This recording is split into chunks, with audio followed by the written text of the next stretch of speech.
ఎంత సౌలభ్యం అంటే మన ఆళ్వార్లు పాడుతూ ఒకసారి మూర్ఛపోతారు.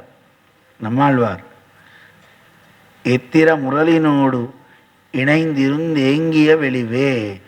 వాళ్ళ అమ్మ కట్టేస్తే కట్టేయించుకున్న అమ్మ జగత్కారణభూతుడు సర్వేశ్వరుడు ఒక స్త్రీ తాటితో కట్టిస్తే కట్టించుకున్నాడు అని మూర్చిపోయారు.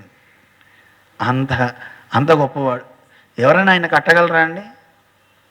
అనకూడదు, కానీ ఉదాహరణకి చెప్తా. ఉదాహరణకి ఇప్పుడు మోడీ గారు ఇక్కడికి వచ్చి, ఎవరో పెద్దావిడ ప్రమీల గారు టీచర్ గారు ఉన్నారు, పొద్దున్న వచ్చారు కదా, ఆవిడ మోడీ గారితో ఎక్సర్సైజ్ చేయించారనుకోండి, సరిగ్గా చేయలేదని చెవపట్టుకుని కానీ సరిగ్గా చెయ్యి అందనుకోండి, చూసిన వాళ్ళంతా ఏమంటారు, అమ్మో మోడీ గారిని ఆవిడ అన్నారండి. అంటే మోడీ గారు ప్రధాని కదండి, ప్రపంచం అంతా ఆయన్ని చక్కగా కీర్తిస్తుంది కదా, అంత మహానుభావుడే.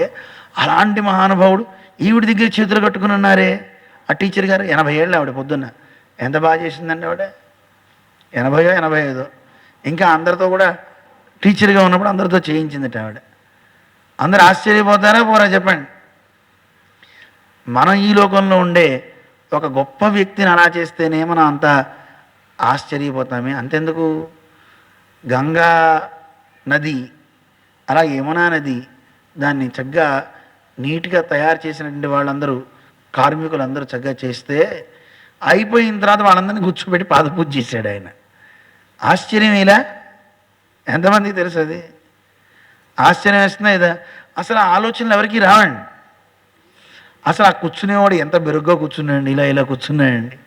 మరి దేశ ప్రధాని ఆయన, అలాంటి ఆయన పాదాలు పట్టుకుని ఒక వ్యక్తి కడుగుతున్నాడు, చిన్న పని చేసుకుని డ్రైనేజీ అవన్నీ క్లీన్ చేసే వ్యక్తులను అలా చేశాడంటే ఎందుకంత గొప్ప పని చేశాడంటే, సాక్షాత్తు కృష్ణుడు గోపికలు కలిసి స్నానం చేసిన నదండి ఆ యమున.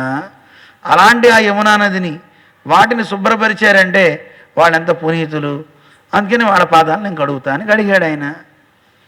ఆశ్చర్యం అనిపించట్లే మనకి? అంటే ఒక మంచి కార్యం ఒకరు చేశారు అనగానే ఎవరికైనా అబ్బా అని ఆశ్చర్యం అనిపిస్తుంది. మరి దేవాది దేవుడు గొప్పవాడు, కళ్ళతో చూడ్డానికి కూడా వీలు కానటువంటి ఆ సర్వేశ్వరుడు ఈ భూమి మీద ఒక మనిషిలా వచ్చి తిరుగుతుంటే ఎలా ఉంటుంది చెప్పండి?